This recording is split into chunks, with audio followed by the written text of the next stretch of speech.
CIET NCERT द्वारा प्रस्तुत है कक्षा 6 की गणित की पाठ्यपुस्तक का ध्वनि पाठ।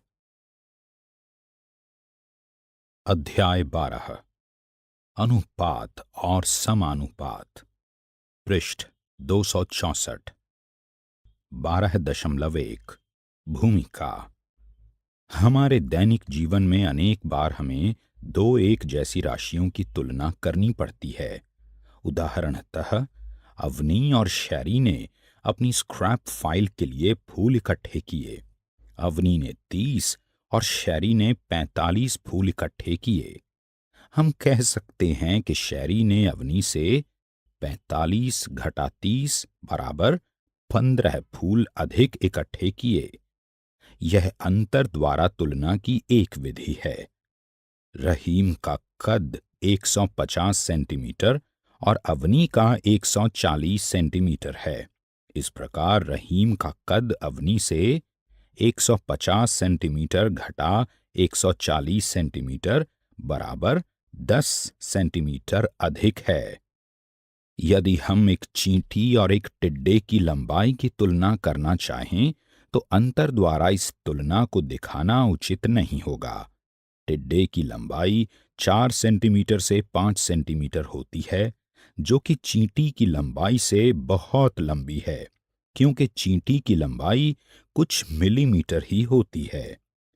तुलना ज्यादा अच्छी होगी यदि हम टिड्डे की लंबाई के बराबर एक के पीछे एक चींटियों की पंक्ति बना दें। इस प्रकार हम यह कह सकते हैं कि 20 से 30 चींटियों की कुल लंबाई एक टिड्डे की लंबाई के समान है। अगला उदाहरण लेते हैं। एक कार का मूल्य 2.5 लाख रुपए है और एक मोटरसाइकिल का मूल्य 50,000 रुपए है। यदि हम उनके मूल्यों का अंतर लें तो यह 2 लाख रुपए होगा। यदि हम तुलना भाग द्वारा करें तो वो इस प्रकार होगी। पृष्ठ 265।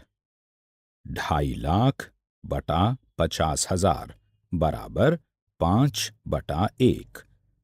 हम कह सकते हैं कि कार का मूल्य मोटरसाइकिल के मूल्य का 5 गुना है। इस प्रकार कुछ परिस्थितियों में भाग द्वारा तुलना अंतर द्वारा तुलना से बेहतर सिद्ध होती है। भाग द्वारा तुलना को ही अनुपात कहा जाता है। आगे के खंड में हम अनुपात के विषय में और अधिक सीखेंगे। 12.2 अनुपात। ये समझिए, ईशा का वजन 25 किलोग्राम है और उसके पिता का 75 किलोग्राम। पिता का वजन पुत्री के वजन का कितना गुना है? ये 3 गुना है। एक पेन का मूल्य 10 रुपए है और एक पेंसिल का मूल्य 2 रुपए है। पेन का मूल्य पेंसिल के मूल्य का कितने गुना है? स्पष्ट है कि 5 गुना। उपरोक्त उदाहरण में हमने दो राशियों की कितने गुना के रूप में तुलना की। ये तुलना अनुपात कहलाती है। हम अनुपात को कॉलन चिन्ह द्वारा दर्शाएंगे। पिछले उदाहरणों को दोबारा लेते हैं। हम कह सकते हैं पिता के वजन का पुत्री के वजन के साथ अनुपात बराबर 75/25 बराबर 3/1 बराबर 3:1। पेन के मूल्य का पेंसिल के मूल्य से अनुपात बराबर 10/2 बराबर 5/1 बराबर 5:1। प्रयास कीजिए। एक कक्षा में 20 लड़के और 40 लड़कियां हैं। लड़कों की संख्या का लड़कियों की संख्या से क्या अनुपात होगा? 2. रवि 1 घंटे में 6 किलोमीटर चलता है, जबकि रोशन 1 घंटे में 4 किलोमीटर चलता है। रवि द्वारा तय की गई दूरी से रोशन द्वारा तय की गई दूरी का अनुपात ज्ञात कीजिए। यहाँ एक और समस्या है।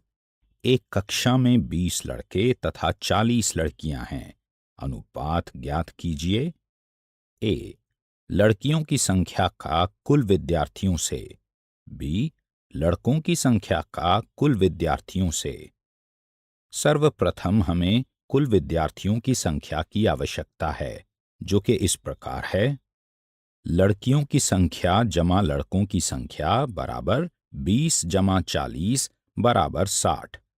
तब लड़कियों की संख्या का कुल विद्यार्थियों की संख्या से अनुपात 40/60 बराबर 2/3 बराबर 2:3।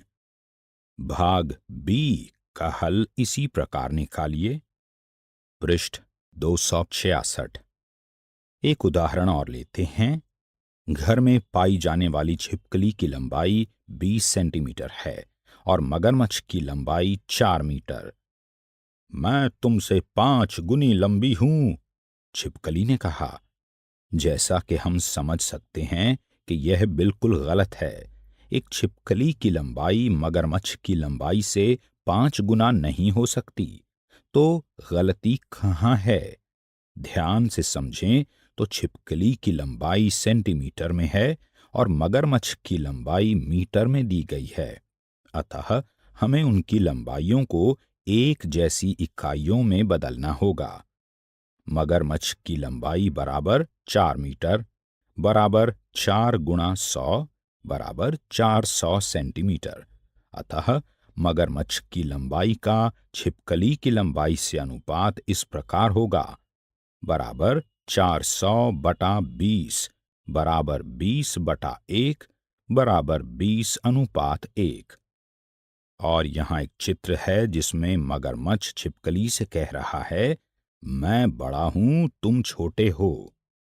दो राशियों की तुलना तभी की जा सकती है जब वे दोनों एक ही इकाई में हों।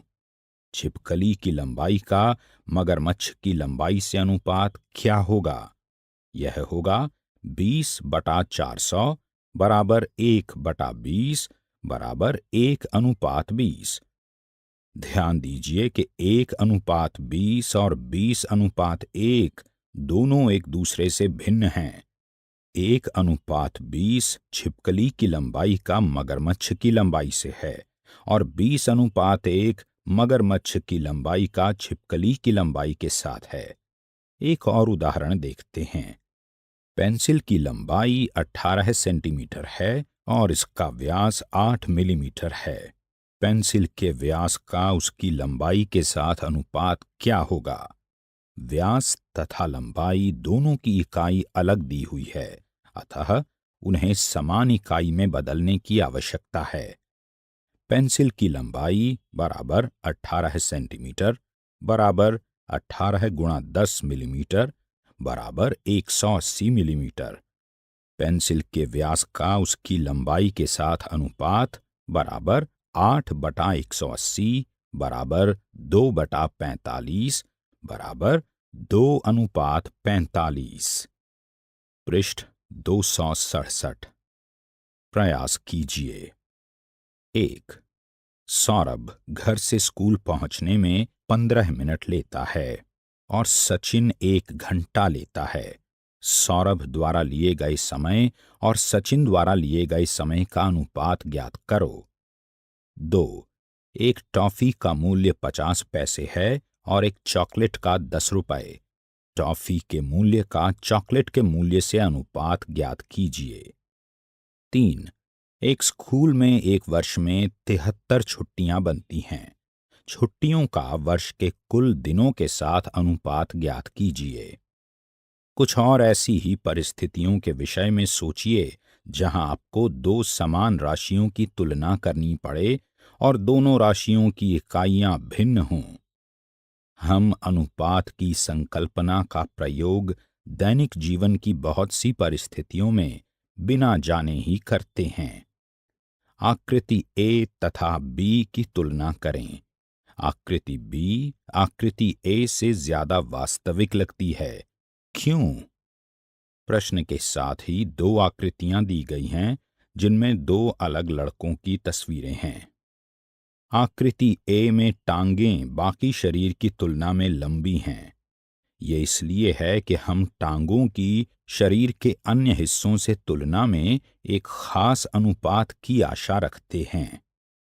यहाँ एक और चित्र है जिसमें दो अलग अलग पेंसिलें नजर आ रही हैं। चित्र में बनी दोनों पेंसिलों की तुलना कीजिए। क्या पहली पेंसिल देखने में पूरी पेंसिल लगती है? नहीं। क्यों नहीं? कारण ये है कि पेंसिल की मोटाई और लंबाई में सही अनुपात नहीं है। हम अलग अलग परिस्थितियों में एक जैसा अनुपात देख सकते हैं। ये समझिए, एक कमरे की लंबाई 30 मीटर और इसकी चौड़ाई 20 मीटर है। अतः कमरे की लंबाई का चौड़ाई से अनुपात बराबर 30/20 बराबर 3/2 बराबर 3:2। एक पिकनिक में 24 लड़कियां और 16 लड़के जा रहे हैं। लड़कियों की संख्या का लड़कों की संख्या से अनुपात बराबर 24/16 बराबर 3/2 बराबर 3:2। दोनों ही उदाहरणों में अनुपात 3:2 है। न्यूनतम रूप में 30:20 और 24:16 अनुपात समान हैं और वे 3:2 के बराबर हैं। ये तुल्य अनुपात कहलाते हैं। क्या आप कुछ और उदाहरण सोच सकते हैं जो न्यूनतम रूप में 3:2 के तुल्य हों? इस प्रकार की परिस्थितियां लिखना जिनसे एक खास अनुपात मिले रोचक होंगी। उदाहरण के लिए एक ऐसी परिस्थिति लिखिए जिसमें अनुपात 2:3 है। मेज की चौड़ाई का लंबाई से अनुपात 2:3 है। शीना के पास 2 कंचे हैं और उसकी मित्र शबनम के पास 3 कंचे हैं। शीना और शबनम के कंचों का अनुपात 2:3 है। पृष्ठ 268। क्या आप कुछ और ऐसे उदाहरण लिख सकते हैं जिसमें यही अनुपात आए? अपने मित्रों को कुछ अनुपात देकर उनसे उन पर आधारित कुछ उदाहरण बनवाएं। रवि और रानी ने एक व्यापार शुरू किया और 2:3 में धन निवेश किया। 1 वर्ष बाद कुल लाभ 4 लाख रुपए था। रवि ने कहा कि हम ये लाभ बराबर बांट लेते हैं। रानी ने उत्तर दिया, मुझे ज्यादा मिलना चाहिए क्योंकि मैंने ज्यादा निवेश किया है। तब यह निर्णय लिया गया कि निवेश के अनुपात में ही लाभ बांटा जाएगा। यहाँ 2:3 के अनुपात में 2 और 3 दो ही राशियां हैं। इन राशियों का योग बराबर 2 जमा 3 बराबर 5। इसका क्या अर्थ है? इसका अर्थ है कि यदि 5 रुपए लाभ है तो रवि को 2 रुपए और रानी को 3 रुपए मिलेंगे। और हम कह सकते हैं कि 5 हिस्सों में से 2 हिस्से रवि का और 3 हिस्से रानी को मिलेंगे। इससे अभिप्राय होगा कि रवि को कुल लाभ का 2/5 मिलेगा और रानी को 3/5। यदि कुल लाभ 500 रुपए है तो रवि को मिलेगा 2/5 गुणा 500 बराबर 200 रुपए और रानी को 3/5 गुणा 500 बराबर 300 रुपए। अब यदि कुल लाभ 4 लाख रुपए हो तो प्रत्येक को कितना हिस्सा मिलेगा? रवि का हिस्सा बराबर 2/5 गुणा 4 लाख रुपए बराबर 1,60,000 रुपए और रानी का हिस्सा बराबर 3/5 गुणा 4 लाख रुपए बराबर 2,40,000 रुपए। क्या आप कुछ और उदाहरणों के विषय में सोच सकते हैं जहां आपको कुछ चीजों को एक अनुपात में बांटना है? 3 ऐसी और समस्याओं को बनाइए और अपने मित्रों से हल करवाइए। प्रयास कीजिए। 1. अपने बैग में रखी कॉपियों की संख्या का पुस्तकों की संख्या से अनुपात ज्ञात कीजिए। 2. अपनी कक्षा की कुल डेस्कों की संख्या का कुल कुर्सियों की संख्या से अनुपात ज्ञात कीजिए। पृष्ठ 269। 3. अपनी कक्षा में उन छात्रों की संख्या ज्ञात कीजिए जिनकी आयु 12 वर्ष से ऊपर है। अब 12 वर्ष से ऊपर आयु वाले छात्रों की संख्या का कक्षा के बाकी छात्रों की संख्या के साथ अनुपात ज्ञात कीजिए। 4. अपनी कक्षा के दरवाजों की संख्या का खिड़कियों की संख्या से अनुपात निकालिए। 5. एक आयत बनाइए, उसकी लंबाई का चौड़ाई से अनुपात निकालिए। अभी आप सुन रहे थे कक्षा 6 की गणित की ध्वनि पाठ्य पुस्तक। वाचन स्वर गौरव मारवा। निर्माण सहयोग सौम्या मलिक। निर्माण विमलेश चौधरी तथा प्रस्तुति CIET NCERT नई दिल्ली भारत।